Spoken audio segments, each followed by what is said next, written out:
Welcome everyone, Costin here with a discussion about the easiest campaign starts in Total War Warhammer 3 Immortal Empires. And as the title suggests, is just about the easiest Legendary Lord starts that you can get in the game at the moment as things currently are. As they update it, things likely will change. Some campaigns certainly need some benefits, the Empire, the Dwarves, etc. But at the moment, these are the best and easiest campaign starts you can go for. The ones that you're just going to be able to steamroll the map with relative ease. Because in Warhammer, in Total War in general, having a good start has a significant impact on the rest of your campaign. If you can steamroll from the very start, then no one's going to be able to oppose you. Even with a Legendary Lord that may not necessarily be the strongest in the game, you can still do a lot more than far stronger Legendary Lords because you can expand your empire much quicker, you can get a lot of things done much faster. Now, an example I would like to give here, just an idea for people to understand. I made a list about the Skaven Legendary Lords, ranking them. And at the top of the list, I put Deathmaster Snitch, because he is the most powerful Legendary Lord for the Skaven. However, his initial start, the first few turns dealing with the Greenskins, is not especially easy. It can be harsh in some ways. Now, if you deal with that, yeah, Cafe is ripe for the taking, easy enough. But those initial turns can generally be challenged. So in this list, I am covering lords that don't have those kind of problems, that can just steamroll from turn 1 with ease. Now, number 5, we have Helman Ghorst. Ghorst is considered one of the strongest legendary lords currently in the game for a good reason. He has significant benefits to zombies, faction-wide, and he also gets more through his skill tree, melee attack, ward save, battle healing cap, etc, etc. So he has a significant advantage with zombies, right? But here's the thing about Ghorst. What makes his campaign so potent isn't just the fact that he has a lot of zombies, or that the vampire cons are incredibly good with their raised end mechanic. No, it's also his start. He starts at war with the Skaven faction, which he is going to devour at ease because he can literally outnumber them very quickly. And he doesn't have many issues. Yes, Kugaf may be a problem, but Kugaf doesn't generally do a whole lot, and you can wipe him out if you so desire. Or you can go into Cafe and conquer it, deal with it, or you can go with the Ogres. If there's any issue in terms of the start position, it's this. The Ogre settlements are minor settlements. You won't get a proper provincial capital if you start conquering the Mountains of Morn. Well, you will in certain places, but there's also provinces, I believe, that won't give that. So expanding to the north is not necessarily your best plan, but it doesn't matter because you can expand west, you can expand northwest or east into Cafe. Conquer the entire eastern part of the map, paint it in your colors, and then go west. Or then take the Mountains of Morn. You don't care. You have incredible power when you are playing as Helman Ghorst because you do have so many zombies that are incredibly good early on. Like most early game battles, or a lot of the early game battles, can be something of an issue for factions to deal with. When you're playing as Ghorst, they are not an issue. Now look, more zombies. Now, an interesting tidbit to mention. Since you do start at war with the Skaven, what you can likely expect, the Skaven in Flayed Rock are going to build about 2.5 stacks. That's what Skaven can usually get very quickly in any campaign on Legendary difficulty. This, by the way, is on Legendary very hard difficulty. For many Legendary Lords, dealing with those 2.5 stacks can be a genuine nightmare. Katrin, Emmerich, etc. But as Ghorst, those 2.5 stacks are a feature, not a downside. Why is that? Because of the way Raised Dead works. So Raised Dead, you will gain more powerful top tier units the more units are killed in a battle in a particular province. Since you're fighting 2.5 stacks early on, which you overwhelm by recruiting more units. Like for instance, here I have a full stack with Ghorst. I'll just recruit another Lord. Doesn't matter what it is, Vampire Lord, let's go with Master of the Black Arts. Get some more recruitment, get more zombies, high rank on those zombies as well. like get recruit rank +4 on zombie units, get some high ranks on those zombie units, and then start moving into Flayed Rock territory, taking the provinces along the way. And by the time you get there, you'll have 1.5 stacks or 2 stacks of your own. And the Skaven wouldn't even necessarily be able to beat this army just because of the power you do have on your control. So that is incredibly potent because it gives you some pretty powerful units that you can recruit from where you're on. Top tier units that you can recruit. Or you could just rely on zombies. The zombie plan for Ghorst works incredibly well. Now, I'm not too fond of it. I don't like playing with zombies. The battles just end up dragging for a long time. But it does work incredibly well. It works incredibly well, not just because your zombies are powerful, but because they're cheap. Very, very cheap. Recruiting a zombie is 86 income. Maintaining control of a zombie is 20 upkeep on Helman Ghorst. So you can recruit a lot of zombies and maintain them for very little. You can maintain numerous armies very easily on the campaign map. And if you bring 2 free armies to a fight against one other stack, you're going to have an enormous auto-resolve benefit. The auto-resolve does care about how many units you bring to a battle, more so than it cares about the quality. This is what makes Helman Ghorst so very good. So you have a really good starting situation, you have good expansion, you get the benefit from fighting Skaven, which, yeah, sounds weird, but you do get the benefit because you will have a major battle over here in Flayed Rock, and then you have a lot of freedom to expand wherever you want. Take out Kugath, or not. Make some deals with Kugath. Take out the Ogres, take out Cafe. Freedom, flexibility, lots of options, lots of possibilities, and the Vampire counts as a racer in a good spot. But Ghorst is the guy who starts in the best position of all of the Vampire counts. Like if you're playing something like Vlad or Isabella or Manfred, you can win against your enemies without too much challenge, but you're also going to have a lot of issues because you will find yourself surrounded by foes that will take advantage. You can still win. It won't necessarily be a very challenging campaign, but Ghorst is a steamroller on a completely different scale. We have Azhgag the Slaughterer. In a previous list I made about the best and easiest legendary lords to play, I put Grimgor there for new players because Grimgor is incredibly powerful in combat, but so is Azhgag. And like Grimgor, Azhgag does start in a pretty good position. I'd say Grimgor is the more powerful one, but the benefits Azhgag does have in a campaign cannot be denied, and his starting position is overall in a lot of ways much better than Grimgor. That's because your only real threat is Karakhodrin. And yeah, they can be an issue, but just spam goblin units, declare a war on them, and swarm them with units. Now here's the benefits that you have toggling the Fog of War mod.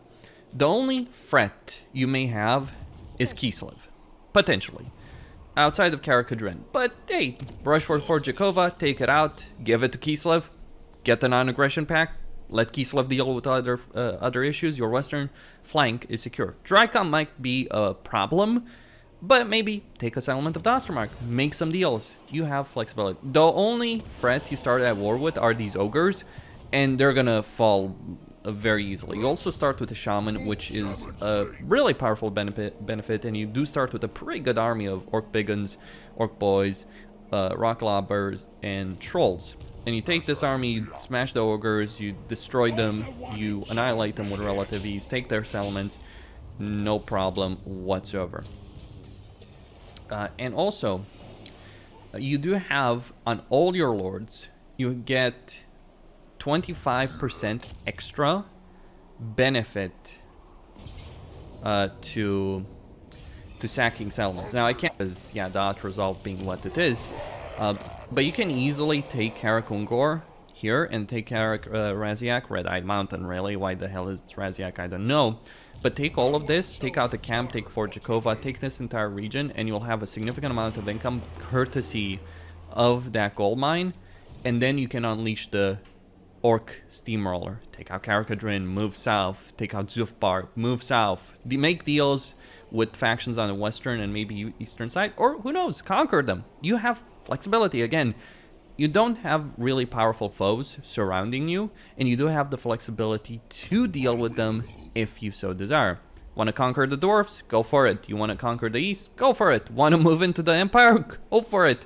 So many choices, so much flexibility, so many good options. I would recommend avoiding Draika. She does have one of the most powerful early game armies in the entire game, if not the most powerful early game army between her tree spirits and wood elven units. But outside of that particular situation, outside of that potential throw, Azhgag is in a really good spot as a legendary lord, and he doesn't have a major challenge that he necessarily has to fight. The difference between him and Grimgor is Grimgor could likely end up fighting Kolic Suneater, which he would generally beat, but it's not the easiest battle to fight in an early game. Now granted, Kolic is unlikely to be a threat if you're playing on a lower difficulty, if you're playing as Grimgor, but on a higher difficulty, absolutely you can be.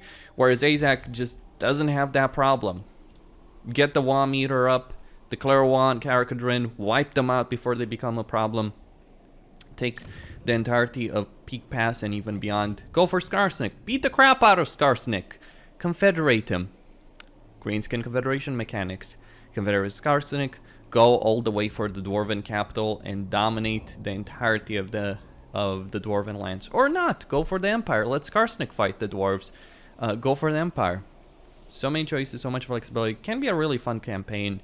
Like, it's great when you have flexibility in a campaign, but having flexibility can be a double-edged sword in an enormous number of campaigns, because flexibility usually means having territories to advance. The problem that occurs in an enormous number of campaigns is this. What ends up happening is you end up bordering a lot of factions, and especially if you're doing it well, a lot of those factions will declare war on you. This isn't an issue that Azhgag cares about. This isn't an issue that Greenskins care about in general, but yeah, you do have a fairly easy time if you're playing it as Azhgag, because you don't have major threats to necessarily fight. Make deals with Kislev, make deals with Draika, and you'll be in a really good spot. Hell, make deals with Vlad if absolutely necessary. Give him some of the Zufbar territory, he'll be happy for it. Or wipe him out, take his gold mine. Make deals with the Empire in exchange for that. Lots of choices, lots of options. So many ways to play this campaign, and I think that's what would add a lot of replayability as well to this campaign. It's not just an easy start, it's a fun start as well. Have Throgg, the Troll King.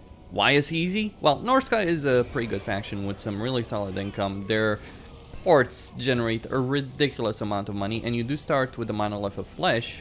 Yeah, there is a weird icon. Whenever you start the Undead campaign, you get some icon bug with this. Just a bug that needs to be fixed. But anyway, why is Throgg so easy to play? Well, it basically comes down to this particular aspect. You start your campaign, get your hero in your initial army, go against this fellow right here, beat him, auto-resolve any difficulty. This is on Legendary. And then voila, just gonna wait, and there we go. Voila, you get the Confederation, with none of the negative impacts that Confederations can have for some other factions. Confederate them, get into over here, start getting income, start recruiting units, beat up the dwarves. They won't be able to stop you. They can try, they won't be able to stand against you. Therein lies the advantage as Throgg, the Troll King. And the dwarves, if you're playing on a high difficulty, they likely will have a full stack to send against you, but you do have the better army than they do. Wipe them out. Use your trolls. Use your 4 units of trolls, hero as well as legendary lord, to just absolutely smash them. Those trolls are going to be better than anything these dwarves are going to have to throw against you. And you can absolutely rush them very easily. There is a reason why in every campaign, pretty much, Throgg ends up being a dominant force in the early game, because by the first few turns he can take the entirety of Kraka-Drak. And what do you do then? What do you do once you've taken Kraka-Drak? Well, you could go in Kislev, you could conquer the rest of Norsca by turn 20. Absolutely, because of the Confederation mechanic, you just need to defeat the faction leader like the Varg, the faction leader of the World Walkers, like kill Wulfric, get his faction, kill Surfa, get his faction, kill Helman, get his faction, and so on and so forth, and so on and so forth. You just gain so much, it ends up actually being utterly ridiculous. Azazel might actually be one of the few challenges, though you don't necessarily need to fight him from the very start. Let him deal with Kislev. Let him keep them occupied. But that will prevent you from confederating the Sorrow. But genuinely, doesn't matter. Like, just leave the Trollheim Mountains to Azazel. You can get everything else in Norsca and become an unstoppable force. And then you, like with Azhgag, like with Ghorst, you have flexibility. You can expand north. There's not many powerful factions, except Mala's Darkblade, but yeah, he's gonna be busy fighting the Demon Prince. They generally end up fighting one another, and you can certainly take advantage of that if you are playing as Norsca. Take over the entirety of the Chaos Waste if you want. Make Archaon your slave, if you so desire. Or not, wipe out Boris Ursus. So many choices. Or go west, go south, go east. Choices, choices, choices, and they're all pretty easy, pretty good, and they will give you a lot. There's very few things that can compare, I feel, to a Throgg campaign, and this is one of those campaigns where even the AI makes it a steamroller. Like, just basically getting almost an entire province from turn 1 and getting all of it by turn 2 when you take the Winterpire from the dwarves is something no other faction can do in the game. And because you have an entire province, you get all of the income, all the benefits, recruitment, the commandments, get more armies, take out the dwarves, harass the dwarves, and then become a steamroller and play the rest of the campaign. Conquer Kislev if you so desire. Though I'd probably recommend going for Norsca or the Chaos Waste plan, but yeah, lots of choices, good choices, easy life. That's Throgg's campaign. And there's a reason why he's one of the best legendary lords to play if you just want to become a steamroller from the very beginning of your campaign. And number 2, it is Repanse de Lyonesse. Bretonnia. Yeah, might be surprising to find a Bretonian faction on this list. And I don't think any other would fit the bill on this list. Because, yeah, Alberic has an overall easy situation there. But he does also have to fight Lizardmen, which can be a bit challenging. Repanse, on the other hand, she starts in Kofur, and she starts with a really, really good port that gives her, beyond the Grove casualty replenishment income, gives her the ability to recruit Knights Errant from the very start of your campaign. That is quite potent. The reason is these Knights Errant are going to be better than anything you will have to deal with at the start of a campaign. And she can get quite a lot of them and maintain them pretty cheaply because she does have, she does start with the questing vow. But that means she also has the Knight's Vow, which greatly reduces the upkeep of Knights Errant. Bretonnia is a faction that has really crappy peasant units, decent artillery with the trebuchets, decent heroes, but has really crappy peasant units, peasant archers, infantry, whatever. But they are expendable, and the archers themselves can do a decent enough job, but they are limited by the peasant economy, okay? Because there is a cap in terms of how many you can have. Though if you are below this cap, your peasant mobs, your most basic units, can be recruited for nothing, really. They can be maintained for nothing as long as you're not going over there. These guys are just like free Skaven slaves, more or less. Like, you can maintain large numbers of them within this cap, of course. There is, of course, more to it than just that. There's Repanse's faction benefits. She gets free control to all provinces, minus 50% upkeep for embedded heroes, and melee defense plus 8 to questing knights. So that control is pretty good because Bretonnia already has good control through a commandment that gives them 10 control in the province. You literally have 13 control.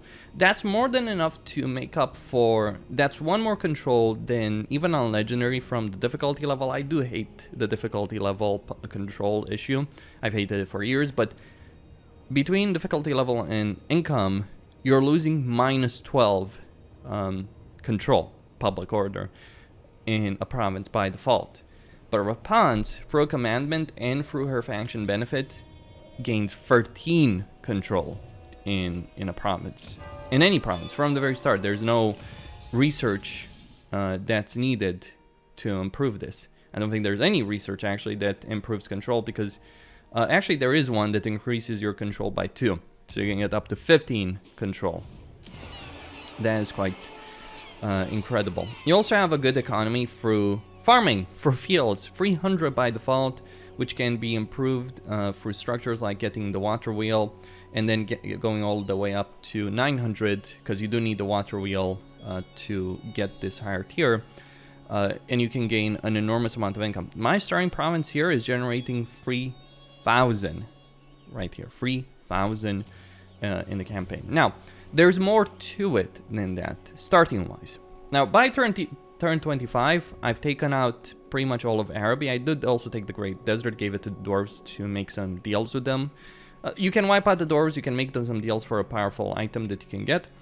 I've taken the Black Pyramid of Nagash, I've taken out the Cracked Land, I've taken out Manfred. That should give you an idea of how powerful she can be. But the reason she's so powerful, she gets in her army, like the reason she's so powerful early on, she gets in her army 5 leadership to peasant units and 5 physical resistance to peasant units. So your crappy peasants, which generally have poor leadership, will get more leadership to be able to stay in a fight more. And she has some really good cavalry that she can get from the start, and she can confederate the Knights of Origo in Xandria over here very quickly and gain an extra trebuchet. So you start with 2 artillery pieces. You won't have this. You won't have a lot of infantry power, which will hurt you in sieges, but you have an incredible amount of cavalry power, artillery power, and decent range power from the very start. And you use that power to crush Archaon the Black, because the Tomb Kings can be pretty good late game, but they're really bad early game in pretty much any campaign. Your armies are significantly more powerful than either Archaon or the Tomb Kings that start here in the Cracked Lands are. Hell, you can wipe out Cetra with these if you so desire. Like, if I turn my armies around on Cetra, I've made deals with him in this particular campaign. But if you want to wipe out Cetra, go right ahead and do so. Not necessarily recommended. Yes, you can gain a gold mine from him, but I'm not sure I would recommend it, because he can secure the northern border, deal with Scarbrand, deal with the orcs, and this territory is not great for you. Now, another benefit Repanse has, beyond having an incredibly strong early game army, an incredibly strong early game economy as well, is this. She starts in this safe corner, but it's not a completely isolated corner. You can move to Sartosa, you can move on Skaven Blight and take it out, you can move in Bretonnia itself, or you can go to Lustra, though not recommended because of the unpleasant climate. If there is any downside, is a lot of the climate surrounding you, like past the desert, is unpleasant, so you may want to go for Bretonnia. Though you certainly can go in unpleasant climate, it wouldn't be too bad. You certainly wouldn't maintain control, though you'd be spending more for buildings. You can have good relations with a lot of your neighbors, the dwarves, Cetra, Volkbar. Have them secure your borders. This position is a fairly safe one. This is one benefit Archaon the Black himself has, though he does start in a pretty weak state. But it's a safe position. Enemies, even if they declare war on you, are unlikely to march into Araby. The only threat that might exist for my starting regions would actually be from the Savage Orcs over here at the top knots. They might be the only threat, but I can maintain an army here in Xandria, not even a full army. I'm generating 7,000 income already. That is a lot of money. Now, there is something of a downside, and I say something because it's not strictly a downside, and that's the chivalry meter. Okay, so how does it work? You need to get a lot of chivalry to win your campaign. Specifically, in order to win the campaign, you need to gain 10,000 chivalry and complete the final errantry battle. By the way, I'm halfway done to completing, like, Manfred is wiped out, but he still has an army over here in the desert. He runs away. The AI does that. But gaining 10,000 can take a long time. But here's the thing. You gain chivalry by winning battles and so on. You lose it by pardoning enemies, doing all that kind of stuff. You also lose chivalry by looting settlements, and you lose control in the public province. Though this doesn't matter because, yeah, armies have public order because of the garrisoning effect.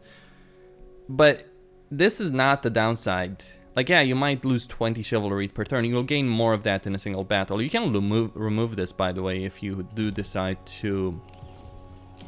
Like, if I go to the building browser, I can go... no, not the building browser, my apologies. It is a special structure that you do have over here. The Holy Monastery of Divine Origo. And... you have a 20% chance of removing negative character traits of any lord garrison within this element each turn. So you can remove that. But 20 is not going to be a lot. It's not going to lose you a lot. And you can maintain large armies and fight battle to battle. The benefit is that you can get up to 50% income from sacking settlements. And as I've discussed in previous videos, you can gain a ridiculous amount of money from sacking settlements. So Repanse sacking settlements and getting that quote-unquote negative trait is a genuine major benefit to you. Because it will give you a lot of money, which will in turn allow you to expand your provinces, get higher level structures far more easily, get very large armies from early on. And you may not want that straight on more than, let's say, 2 or 3 lords. But they can go from battle to battle to battle, just sacking settlement after settlement after settlement, and gaining a lot of money for you to support a lot of doom stacks, more or less. Peasants, knights, combination of the two. You can maintain a lot, and you can get pretty far when you are playing as Repanse, the Lyonesse. And you do have, like, you are in a safe position, but it's also a safe position, a really safe position, because enemies generally don't like crossing the sea to attack you. But you can also expand across the world. Go in Lustra, go in the deep south, go to the north, go to the east even. Fight wherever you want. Don't necessarily fight for the Badlands, because the terrain there is really terrible, but make alliances with Cetra and Volkmar and let them do that. Hell, make alliances with Forik if you so desire. Another benefit for her is her tech tree. It's a special tech tree where she can gain a lot of diplomatic relations with Tomb Kings, even though she has a major diplomatic relation negative with the Tomb Kings by default. But hey, plus 50 diplomatic relations with Tomb Kings, plus 50 with Wood Elves, 50 with Human Elves and Lizardmen, with Empire, Kislev, Southern Realms, benefits with Dwarves, 50 with Dwarves. So you can get a lot of good diplomatic relations with a lot of factions pretty quickly and make defensive alliances, military alliances. You can really create a powerful confederation, a powerful alliance system that can secure your borders, take a lot of territory, and you have your core territories that are going to be extremely profitable for you when you are playing as Repanse. So yeah, there's a lot of things to like about her campaigns. There's a lot of things that she does have going for her from the very start. Because from the very start, she starts with a powerful army. She can take this entire province within 2 turns, the coast of Araby, and then she can turn around and just wipe out Archaon before he becomes a major threat. You might have to fight 2 stacks, but your knights errant will just run in circles around Archaon, and your peasant bowmen will decimate them. You might have issues with sieges, absolutely, but you have substantially better armies than what the Tomb Kings can provide in terms of an early game challenge, and then you just start expanding and you never stop. Now at number 1, of course, it is Archaon, the ever chosen. The Warriors of Chaos and Champions of Chaos are in an incredibly good spot, but Archaon more so than any other of them. And I did decide to impose a limit for many of these videos of 1 legendary lord per race, per faction, if you will. Because otherwise I would just fill some lists with the legendary lords of certain factions like Bretonnia or the Empire or something like that. But what makes Archaon, what elevates Archaon above the other legendary lords of the Warriors or Champions of Chaos? Positioning, of course. Mechanics and positioning. So positioning, he starts over here in the Blood Marshes. And turn 1, he can recruit some units. Got that army very easily. Gain a lot of favor. Take out that riding force. Or just attack it directly. But yeah, take it out turn 1. It's only a level 1 settlement. It's not going to present much of a challenge. And occupy and vassalize it. This is on the highest difficulty of the game, by the way. So, and that's your turn 1. On legendary very hard, and then you can get a Hell Cannon turn 1. a fucking hell cannon, and you also get a vassal.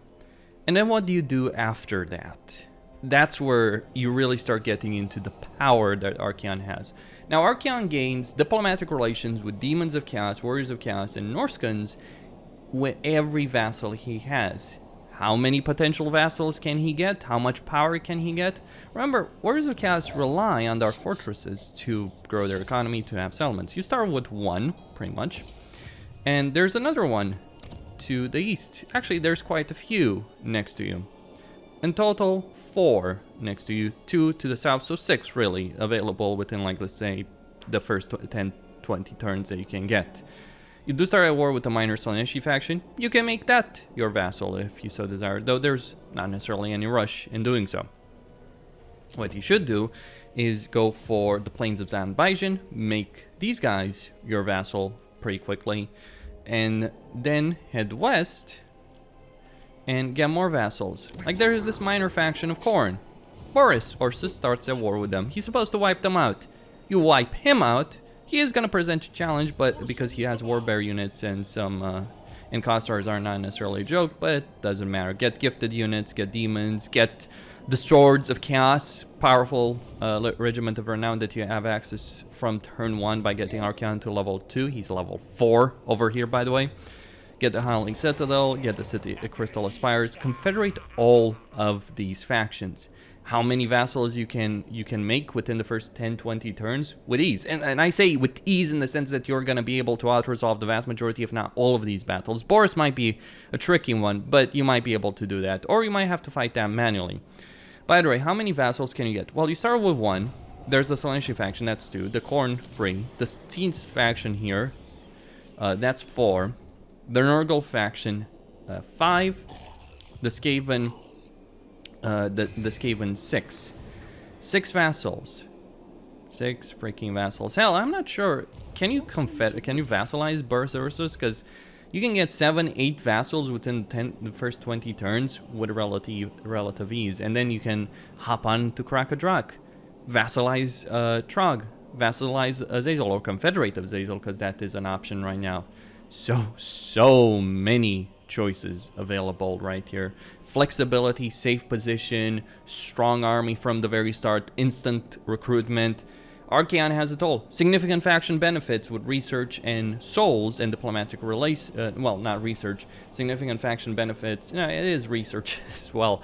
Significant benefits. Like, you can double the research rate within the first 10-20 turns of your campaign.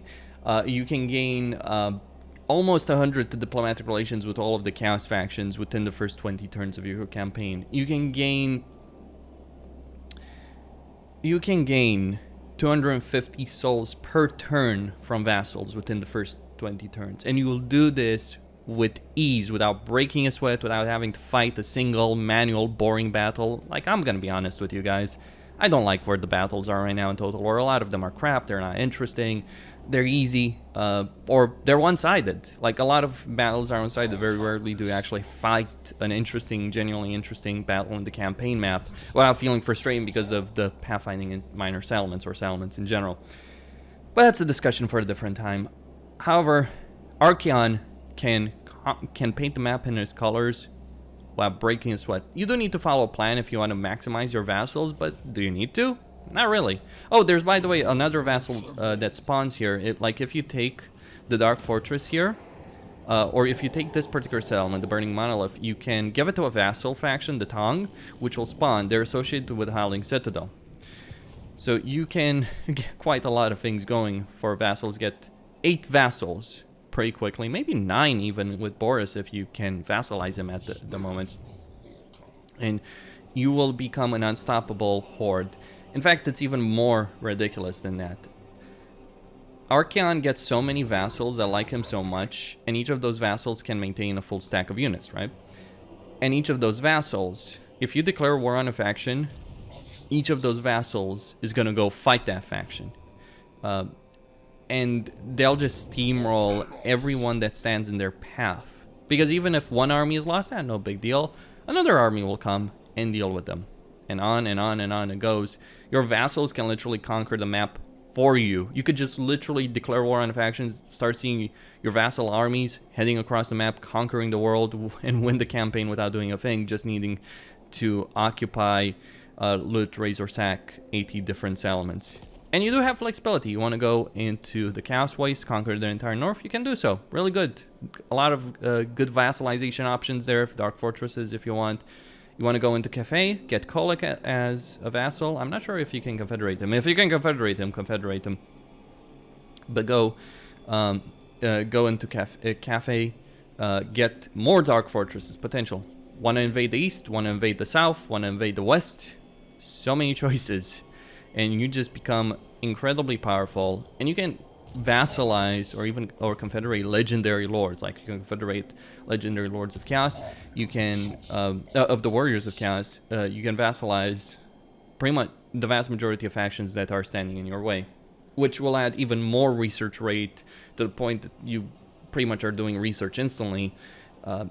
You get a lot of diplomatic relations with chaos factions, so you can create a great grand alliance of vassals and military allies to throw against anyone that stands in your path. It is a very easy campaign. I would even dare say that quite a lot of people would find it boring, but yeah, in terms of the easiest campaign starts in the entire game, you can't do better than Archaon, the Ever Chosen, for the reasons I've listed. And that's all I had to say. Costin signing out. Don't forget to subscribe, like, enable notifications, and I will see you next time.